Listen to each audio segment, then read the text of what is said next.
Good evening, this is Stormcastle, and we haven't done one of these in a while. It's been some time, and it's October, so it is the season for it. So we're going to look at Chambers of Darkness, issue number 2, Bronze Age Horror, which has been kind of fun to do, so we're going to take a look at this.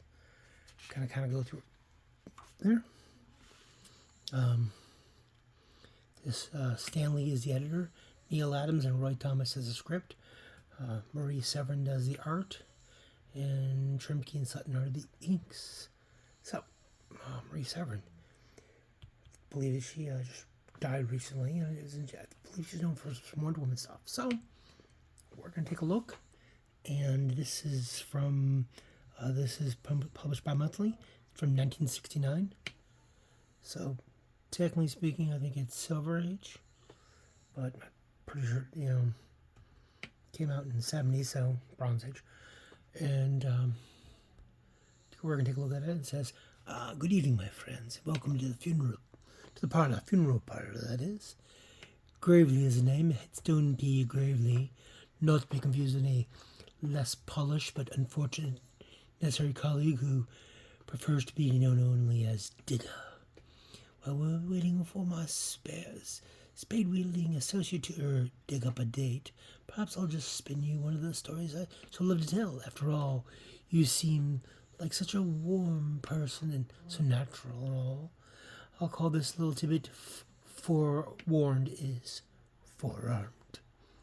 And it says, Carl Brock stiffened as the mocking metal door clanged slowly open as he shivered as cold and clammy drafts stirred the tepid air of his darkened cell, yet he shivered not with cold but with fear. There he is, Doc. Good riddance. Gives me the creeps the way he hasn't opened his mouth since they brought him back. Bring him along, guard. I have a feeling he'll talk to me.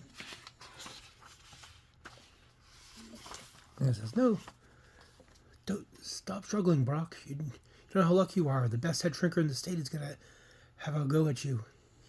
He struggles like he's a wildcat, but doesn't say anything. Perhaps he changes his mind, my friend, when we reach the warden. The warden, at the sound of the words, the prisoner becomes docile, almost confident. He didn't seem to mind when they handcuffed him to a chair. The tape recorder's ready, warden. Let him begin, Dr. Carruthers, but I don't know what good it'll do if he doesn't talk. The man's a hardened criminal and a paranoid to boot. And then the prisoner's lips began to move. Paranoid, huh? When the governor hears what I got to say, he might feel different. Dak, he might just give me a pardon. And I'll laugh all the way out of this flea trap. No answer to that, huh? Well, I don't care, so long as there's 3 of you here. Why 3, you see, when I've had my say. Shove the mic closer, shrink. Me, I never had the breaks, warden. No family, no schooling, nothing, not even a prison. Nobody could have noticed me. At least not till yesterday when I slugged that road gang guard, grabbed his gun and made a break for it. I know every acre of this country. Whereabouts in nightfall it was getting a high country and safety. That's when it began. This guy, big it was, moved like lightning. He was coming down and he dived, it hovered, and then moved on past as I clung for life, around dear life. I've seen plenty of in my time, but none like this. And look at inside on football. Made a sound like a whisper in my innards, was shaking so bad I couldn't move. Then this thing came out, floated like a little like a man, except it had 4 arms and was weaving these big weird boots. Never said a word as it floated near me. And said, even if I had the backbone to fight, I was sure it couldn't kill me on the spot. Then it was too late to fight. I put this fishbowl thing on my head and pow. I had 2 minds. It sounds crazy, I know, but it's true. The guy's memories were my memories and mine his. I remembered his world, his universe, and he saw it. It's like a giant hand that grabbed my gut. That's how scared I felt when he saw things he had seen. I saw his planet, burning red sky, and somehow I knew I was doomed. And his fellow creeps could change their looks like we'd change shirts, and I knew they couldn't hide as they got hotter. Like rats burn so ill they went off in space to wait until Scout found a new home, a new place like Earth.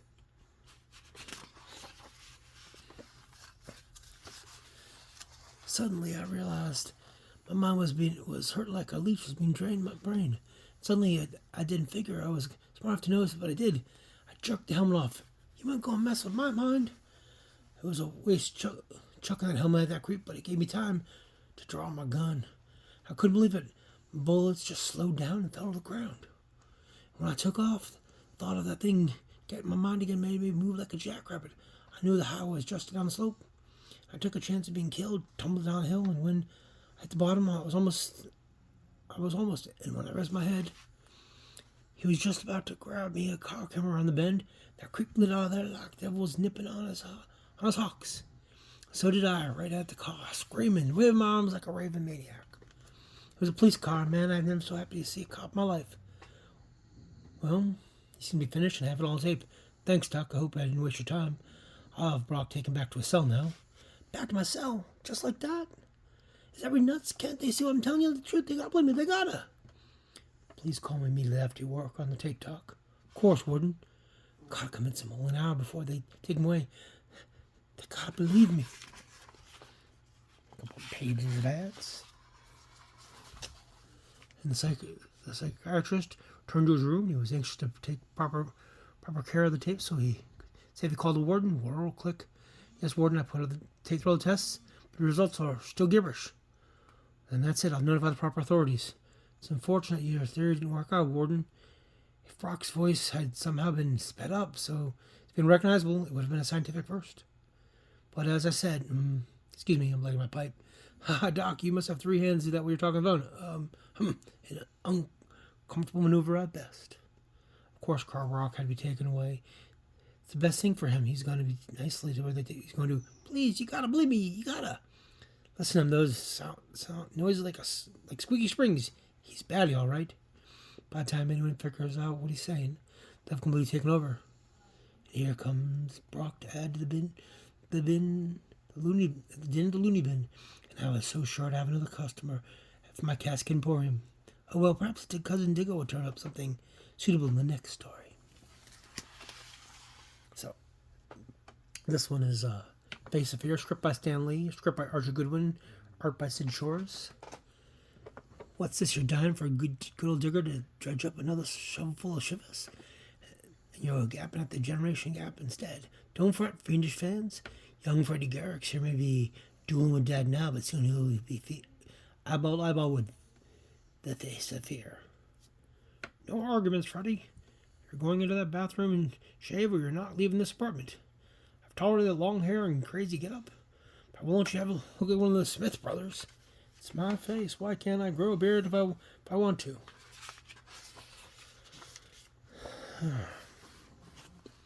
Because your mother and I have to look at it if you don't take care of it if we do. My parents and Dad, what the guys are waiting for me, and no buts, Freddie. I don't want to hear anything else, young man, except this razor slicing stubble. Okay. Appearances, oh wow. Okay, this is a weird story. People are my foes are hung up on how things look, and they don't seem to care what it means more. Like shaving, they know what it's a big drag, same as me, but they admit no, what's the use? I heard Freddie best to get it over with. Oh man, what's wrong? What's doing the mirror? I can't shave, I can't see. Steam from the water making a fog. And that's it, Freddie. With normal explanation, why not look closer? Why not look closer? Put your hand to the smooth, dank mirror surface. Look there. I can run my foot. It's my clear, but I can see my face, but it looks like someone else's. It can't be that face. That creepy face looks like death comes and grinning almost as if it want to be no. And then we got it's a trick, some kind of trick. Dad, if you see here, scare me, but it was behind me, self-reflection. It's real. Who are you? Let's see. Stop it, but your spectral friend responds with only a silence and Freddie only with a mocking smile, and that threatened to. You can have me, I'll smash you, I'll destroy you, you get out of here. Someplace you never reach again. Gotta admit, this is not anywhere near as good as book as those DC ones I've been looking at. Well, will you, Freddie? You flee your apartment, rush past your bewildered parents, mustn't stop. Can't look back. Gotta reach the elevator. But can you truly escape the cadaverous countenance which now haunts you? Not Shamir, but your own mind. Well, why is it coming up? Why is it taking so long? Somebody's always holding me. Come on, open the doors. Open the doors. I gotta get out of this place. I gotta get as much distance between me and the... That looks like one of the... Looks like one of the Guardians of the Universe. From, leave me alone, please. What do I have to do? Where can I get away from that thing? That fire shares. I can reach the lobby. Why? Why does everybody... What did I have to do that wants me? Made it, but if it was waiting for me in the elevator, how would I know it will lurk in someplace else? That terrible smile, though, as if I was waiting for... What's going on here? What indeed, Freddy? Just a little gathering of some of your neighbors. Gathering on a misshapen mass of twisted steel and shredded metal. The elevator, the one I was going to take. A terrible thing, terrible. Felt like it shot 18 floors. Thank heaven no one was inside. Someone must have made whoever stopped it on the 10th floor change his mind. Whatever that was, lady, I sure saved him. But never be able to change his mind again. That face, it wasn't out to get me, but to warn me. I let his appearance fool me, but like my folks always complain about my folks doing. Maybe they weren't so different after all. But that face, what happened to it? Is it through with me, or is the danger over? Or will I go look in my life through the mirrors wondering, I guess we really can't be sure, can we, Freddy? At least not until the next time the face appears to warn us, or worse, yet doesn't. Gotta admit, I like the DC horror books better. So we're gonna just cut to this here. Day of the Red Death. Smile and stand here, filling in for Headstone P. Gravely. So you say you're a stream mag buff? Don Eckhart. We're just gonna look at Don Eckhart. Honestly,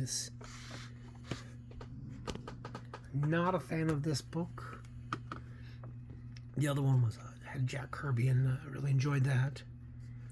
But the Red Death, poker. I mean, this is some decent art. This is some good looking. But honestly, gotta say, I'm not a fan of this. Looks like Madame Xanadu, honestly. It's good. I mean, this is some decent art. Looking at but poison gas.